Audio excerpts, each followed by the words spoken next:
శిరీష మీద నాకున్న నమ్మకానికి నీకు కారణాలు చెప్పినా అర్థం కావు. అర్థమయ్యే రోజు త్వరలో వస్తుంది. అప్పటిదాకా శిరీష గురించి నీతో మాట్లాడడం అనవసరం. ఆ రోజంటే నీ ఇష్టం, ఈ రోజు నా ఇష్టమేగా నీ ఇష్టం. భర్త అడిగింది కాదనకూడదమ్మా. రా. మీరు చెప్పినట్లు చేస్తారన్నారు కానీ ఇలాంటి పనులకు ఒప్పుకుంటారనలేదు. లేదు రేఖ, కస్తూరి చెప్పిందే కరెక్ట్. నా బిడ్డకు గతి లేదు అన్నదాని కళ్ళ ముందే ఈ పెళ్లి జరగాలి. అదే దగ్గరుండి ఈ పెళ్లి పనులు చేయాలి. పిన్ని, చాలా మంది ఛాలెంజ్ కి అర్థం తెలియక ఛాలెంజ్లు చేస్తుంటారు. గెలవటం అంటే కేవలం ఓడించటం కాదు, అవతలి వాళ్ళని ఆడించటం అని పాపం తెలీదు. తెలియని వాళ్ళు ఇప్పుడు తెలుసుకుంటారులేమ్మా.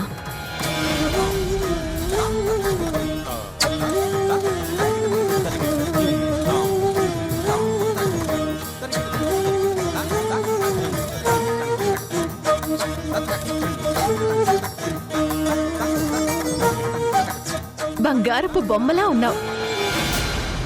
అలంకరించిందెవరు? శిరీష కదా. సహజంగా అంత అందంగా కనిపించకూడదే. తనకెలాగూ అవకాశం లేదు కదా, నీలో తనని చూసుకుంటున్నట్టుంది. అంతేలే, అంతకన్నా చేయగలిగిందేముంది? శిరీష, ఇంకా చేయాల్సిన పనులు చాలా ఉన్నాయి, వెళ్ళి చూసుకో, వెళ్ళు.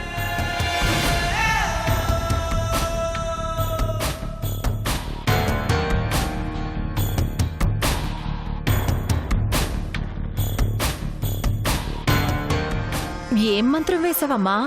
నువ్వు ఏం చెప్పినా మాట్లాడకుండా చేస్తుంది.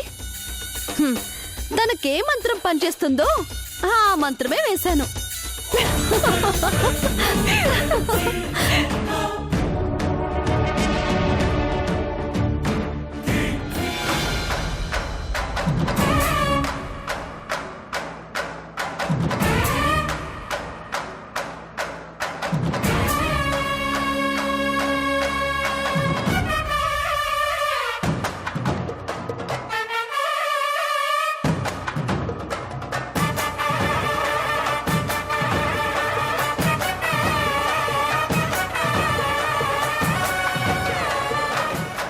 అత్తయ్య, నాకు ఆఫీస్లో పనుంది, అది చూసుకుని టైంకి వచ్చేస్తాను. అదేంటమ్మా, ఇంట్లో పెళ్లి పెట్టుకుని ఈరోజు ఆఫీస్ ఏంటి? అందరిలా లీవ్ పెట్టడం మాకు కుదరదు అత్తయ్య. అందరూ నిద్రపోతుంటే మేం మెలకుగా ఉండాలి. అందరూ ఆనందంగా ఉన్నప్పుడు ఆ ఆనందాన్ని ఎవరూ పాడు చేయకుండా మేం కాపలా ఉండాలి. మా డ్యూటీ అలాంటిది. వీలైనంత త్వరగా వచ్చేస్తాగా. వస్తాను కస్తూరి. ఏమండి, వెళ్ళొస్తాను.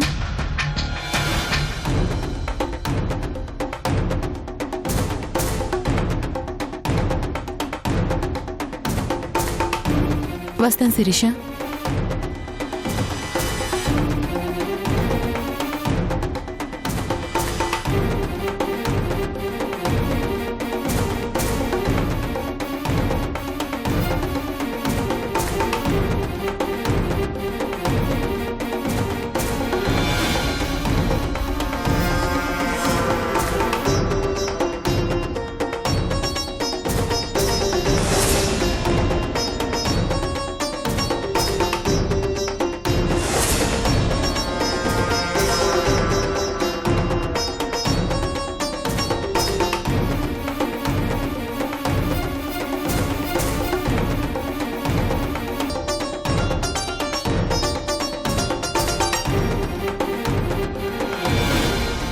గౌరీ కోసం నీ జీవితాన్ని త్యాగం చేసేసి సంజయ్ని పెళ్లి చేసుకుని నాకు అన్యాయం చేద్దాం అనుకున్నావు. చూసావుగా, గాడ్ ఈజ్ గ్రేట్. నీది అనుకున్న పెళ్లిలో నా కోసం పసుపు దంచటం థ్రిల్గా ఉంది కదూ?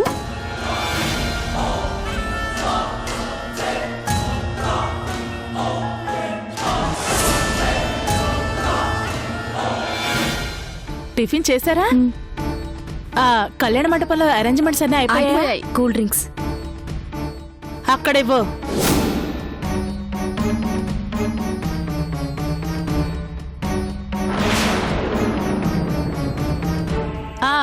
భోజనానికి క్యాటరింగ్ వాళ్ళు రెడీ చేయమన్నాను. అన్ని రెడీ చేసా. వచ్చేసినాయి.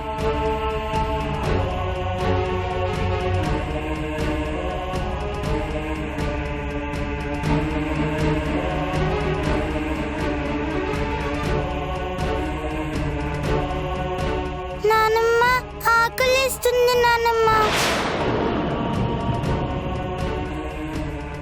పనిలో ఉన్నానమ్మా, కాసేపు ఉండు. నానమ్మ ఆకలిస్తుంది.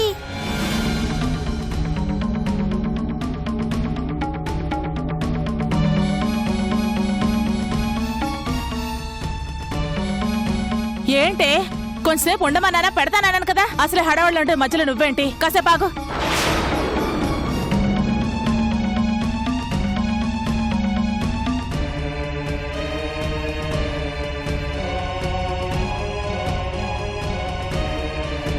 అయ్యో, ఆ ప్రధానం చీర పెట్టాను. ఆకలిస్తుంది. కాసేపు ఉండమని చెప్పానా? ఇదిగో వదినా, ఆ ప్రధానం చీర పెట్టారో లేదో కనుక్కో. తీరా మండపానికి వెళ్ళాక అవిలేవి ఇవిలేవు అంటే బాగోదు. అరే, తాళిబొట్టు పూజ గదిలో ఉంది, మర్చిపోయాను. నేను తెస్తాను, పద.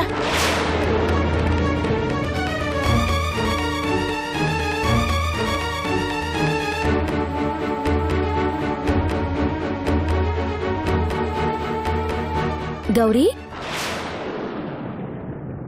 ఏమ్మా ఆకలిస్తుందా? నేను పెట్టనా? రా.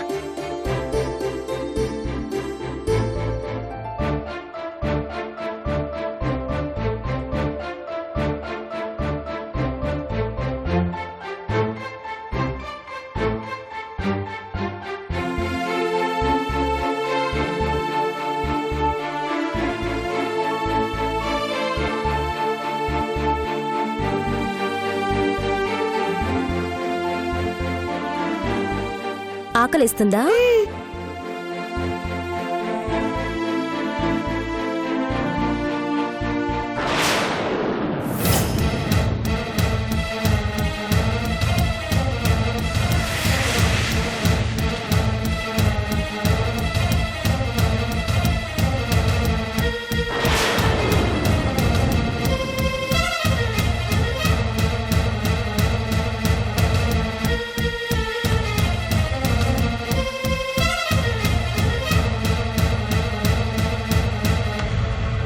నా కూతురుతో నీకేం పని? పాప ఆకలిస్తుందంటే ఆకలేస్తే తిండి పెట్టడానికి ఇంట్లో చాలా మంది ఉన్నారు. నువ్వు పెట్టాల్సిన అవసరం లేదు.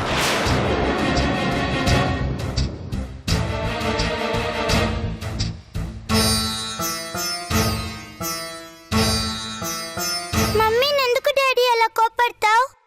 తను మమ్మీ కాదు. అలా పిలిపించుకునే అర్హత కూడా తనకు లేదు. నీకంతగా పిలవాలనిపిస్తే చీటర్ అని పిలువు.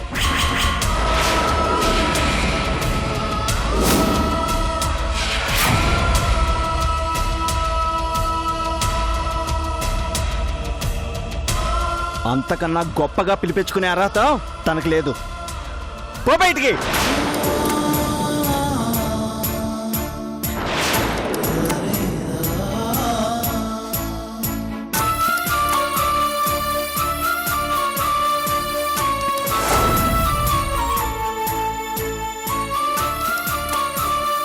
రామ్మా.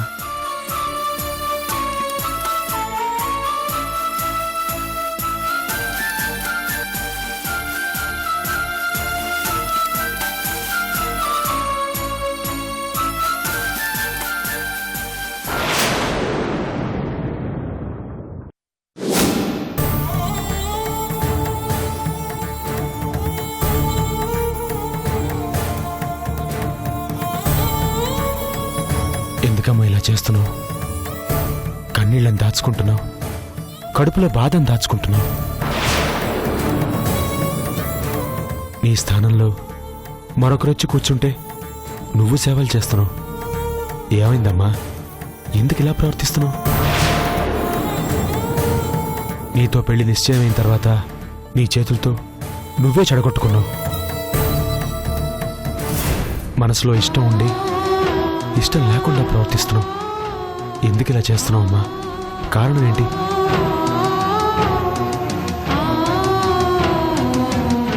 శిరీష, నువ్వెవ్వరికీ చెప్పలేకపోయినా కనీసం నాతోనైనా చెప్పమ్మా. అలాంటిదేం లేదు. నాకిష్టం లేకే ఈ పెళ్లి నుంచి తప్పుకున్నాను. నా ఇష్టంతోనే ఈ పెళ్లిలో పనులన్నీ చేస్తున్నాను. అబద్ధాన్ని చాలా అందంగా చెప్తున్నావమ్మా. నువ్వు ఈ పెళ్లి చేసుకోవాలని, నా బిడ్డకిచ్చిన మాట నిలబెట్టుకోవాలని, నా మనవరాలికి తల్లిగా నిలబడాలని నువ్వు పడ్డ ప్రతి కష్టానికి సాక్ష్యం నేను. నా దగ్గర నీకిష్టం లేదు అని చెప్తున్నావు శిరీష. అందరి మధ్యలో అవమానపడుతూ తిరగడానికి నీకెలా ఉందో ఏమో గాని నిన్నలా చూస్తుంటే నేను తట్టుకోలేకపోతున్నానమ్మా.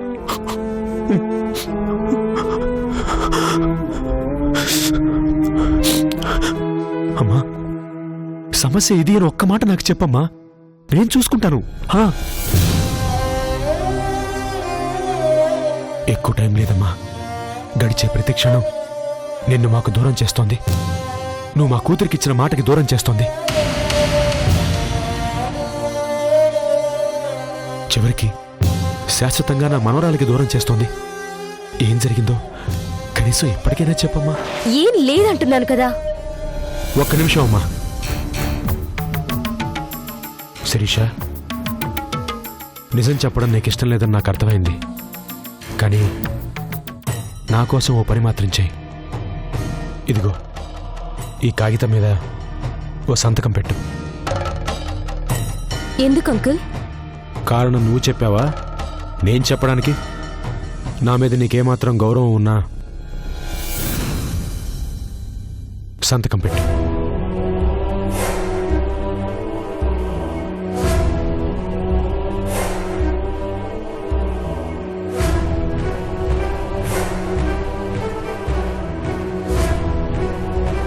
అంటే నా మీద నీ గౌరవం లేదనేగా? నాన్న,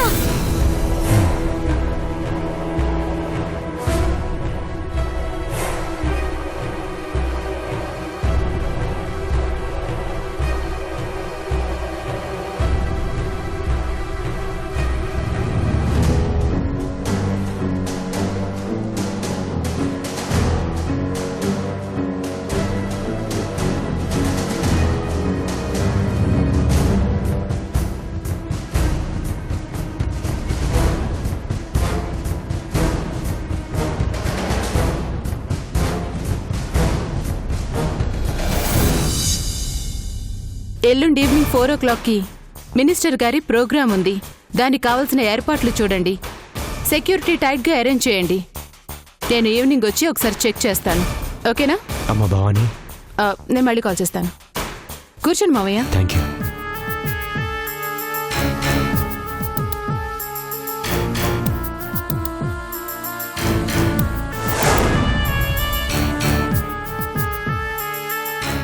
ఏంటి మావయ్య, ఏంటి అలా ఉన్నారు? నీతో కొంచెం మాట్లాడాలమ్మా. చెప్పండి మావయ్య. శిరీష గురించి నీ అభిప్రాయం ఏంటమ్మా? తనంటే మొదట నాకు పెద్ద అభిప్రాయం లేదు, కానీ సంధ్య చనిపోయాక మనకి దగ్గర కావాలని తను చేసిన ప్రయత్నాలు చూశాక నాకు చిన్న సింపతి ఏర్పడింది మావయ్య. శిరీష పొరపాటు అందరి దృష్టిలో తప్పైపోయిందమ్మా. కానీ తను జరిగింది నిజాయితీగా ఒప్పుకుంది. తనిచ్చిన మాట కోసం అందరితో మాటలు పడుతూ కూడా తన మాట నిలబెట్టుకునే ప్రయత్నం చేసింది. కానీ చివరి నిమిషంలో ఏం జరిగిందో తెలియదు. కానీ ఎంతడిగినా అసలు తనేమీ చెప్పడం లేదు. మీతో కూడా చెప్పలేనంత కారణాలు ఏముంటాయి మావయ్య? తెలియడం లేదమ్మా. అలాగని ప్రస్తుతం తెలుసుకునే టైమూ లేదు. శిరీష మీద కోపంతో అక్కడ స్నేహ సంజయ్కి కస్తూరికి పెళ్లి చేయాలని చూస్తోంది. ఓ పక్కన కస్తూరిని పెళ్లి కూతురుగా రెడీ చేస్తున్నారు. ఇంకా ఆలస్యం చేస్తే పెళ్లి కూడా చేసేస్తారు. ఇప్పుడు మనం ఏం చేయగలం మావయ్య? భవానీ, నీ అధికారాన్ని ఉపయోగించి మనం ఇప్పుడు ఏమీ చేయలేమా? ఆధారాలు లేకుండా, కనీసం కంప్లైంట్ కూడా లేకుండా మనం ఏం చేయలేం మావయ్య గారు. అంటే కంప్లైంట్ ఉంటే చాలా? చాలు. ఏదో ఒకటి లేకుండా ఎలాంటి స్టెప్ తీసుకోలేం. అయితే ఇదిగో మా కంప్లైంట్. కంప్లైంటా? ఎవరిచ్చారు? శిరీష ఇచ్చిందమ్మా.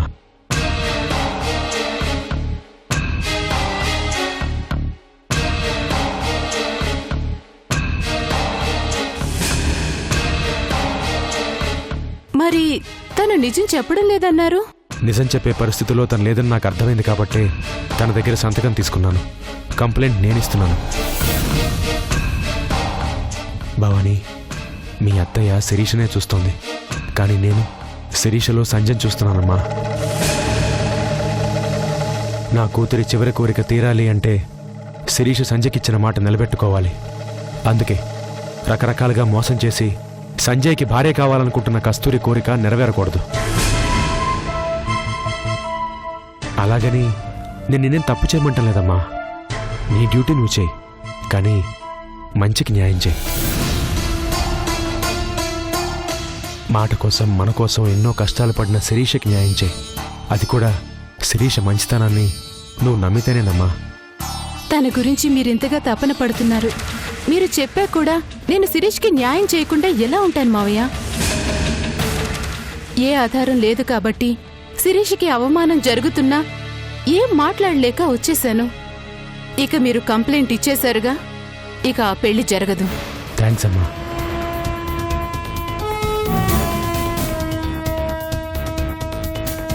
పదండి మావయ్య.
హలో, ఏంటి పెళ్లి పనుల్లో పడి నన్ను మర్చిపోయావా?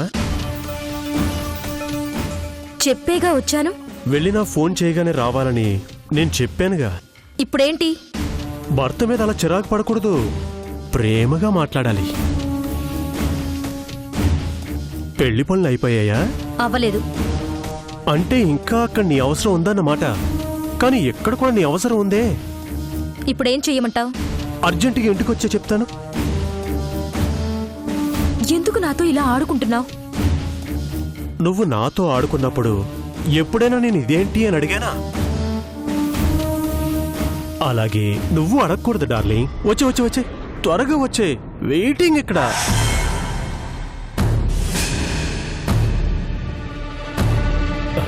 Hello, hello. నా ఒంటి మీద నువ్వు గుచ్చిన మచ్చ ఇంకా అలాగే ఉంది. అప్పుడే ఏమైంది?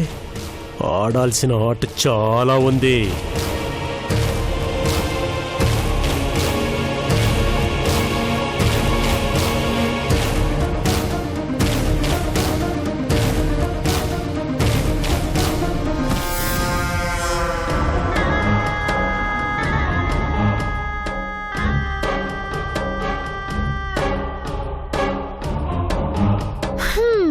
ఏంటి రమ్మని ఫోనా? రమ్మంటారు. నేను రమ్మంటే నా దగ్గరికి రావాలి, అక్కడికి రమ్మంటే అక్కడికి వెళ్ళాలి. వెళ్ళు, కానీ పని చూసుకొని వెంటనే రావాలి. ఏంటి ఇబ్బందిగా ఉందా? కస్తూరితో పెట్టుకుంటే ఎలా ఉంటుందో అర్థమైందా? హ, ఇంకా చాలా ఉంది. అప్పుడే ఏమైంది? వెళ్ళు వెళ్ళు, త్వరగా వచ్చేయ్. పెళ్లి కూతుర్ని కదా, ఏమీ చేయకూడదంట. టైంపాస్ కోసం ఆడుకోవడానికి నువ్వైనా ఉండాలి కదా. వెళ్ళు వెళ్ళు, త్వరగా వచ్చేయ్.